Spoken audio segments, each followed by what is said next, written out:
Since I'm an independent MLA and due to certain technicalities, I don't get much chance and opportunity to speak in my assembly. So thank you so much to the Speaker of Kerala.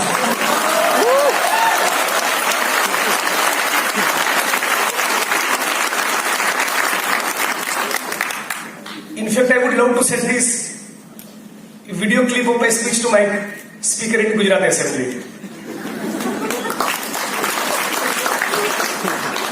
These days, many people deserve to be getting uncomfortable.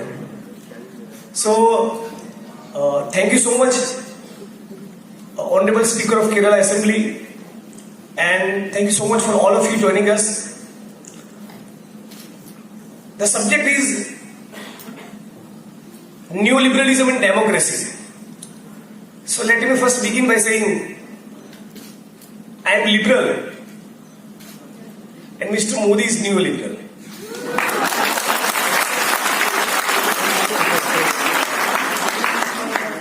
Basically, we all speakers are very lucky. Lucky in the sense that this is 2019. Had it been 1994 or 1995 or 1996,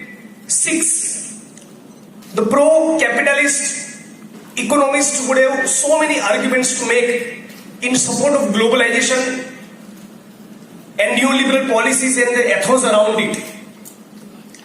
And all of them in those days had been claiming that let some time go, things will trickle down, our GDP will boom, there will be huge amount of creation of jobs all over the world, including third world countries. There won't be much inequalities, there will be tremendous improvement with regard to public health and education and many such nonsense. But by now, things have become absolutely clear. Globalization and neoliberalism have led to massive, unprecedented ecological, environmental and economical disaster. It's very clear now. It's like the promises made by Mr. Modi in the name of Achhe Din. He also made this kind of claims. If he becomes Prime Minister, there will be jobs. Farmers won't be committing suicide. Achhe Din aayenge, good days for everybody. The same kind of promise was made by neoliberalism, by the globalization. But this one data tells everything. That today in this country, 40 crore people are not having shelter. सड़कों पर footpath पर सोने के लिए मजबूर है. 60 crore workers are denied minimum wages. All of you will be surprised and shocked to know that such is the beauty and charm of Gujarat model of development.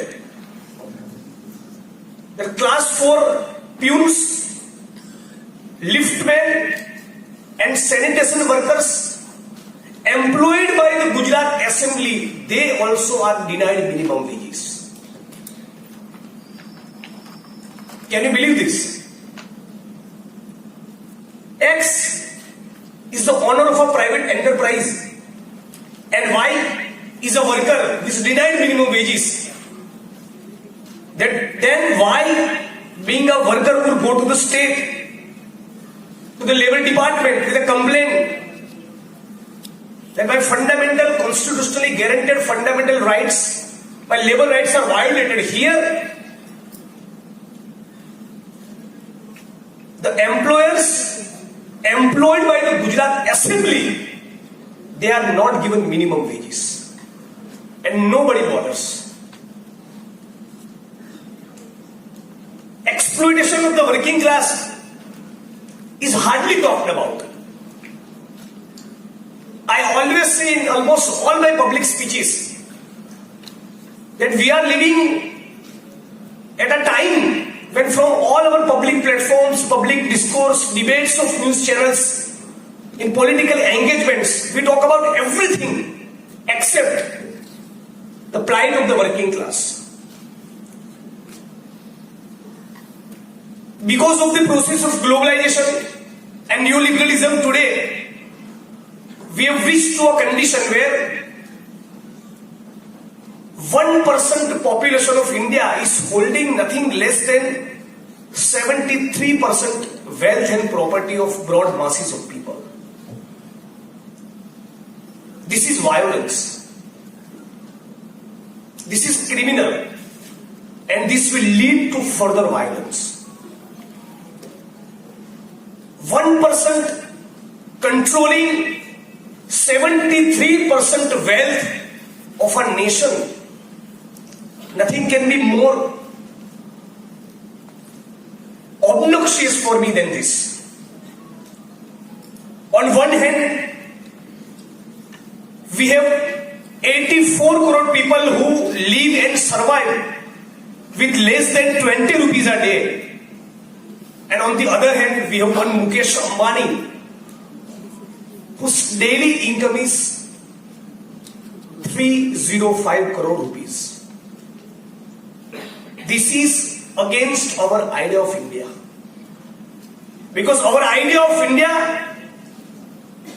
has to be derived from the preamble of Indian Constitution, and which says that we have to become a secular socialist republic, not a fascist capitalist regime.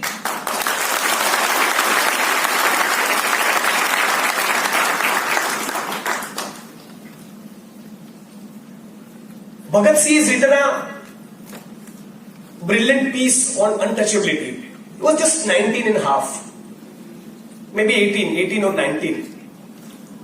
In that piece, Achut Ka Sawal, the issue of the untouchables, he has said one very interesting point. He has made a very interesting point. He is saying in Punjab province, there is a special law called Land Alienation Act, just to ensure that Dalits are not allowed to purchase land even if they have wealth and money.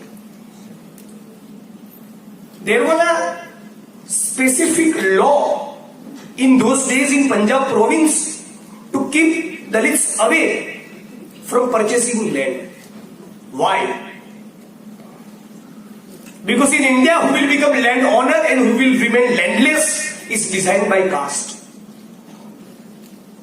Who will be doing the job of a pandit and who will be going to the sewer is also designed and determined by caste.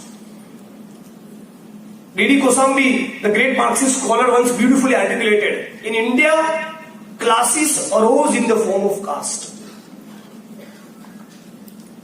What a sublime statement. So Bhagat Singh, who was just 18 or 19, he was so sharp that he could pick up that why this Land Alienation Act is meant, just to keep Dalits away from the holding of land. Now what is its connection with neoliberalism? During our freedom struggle, be it Sardar Patel, Baba Saheb Ambedkar, Bhagat Singh, almost all the fighters were chanting one slogan: land to the tiller. And therefore, as a nation, we adopted the policy of land reforms. Huge pieces of lands are still available which can be allotted to landless Dalits and tribals and landless people in general, not just on the basis of caste.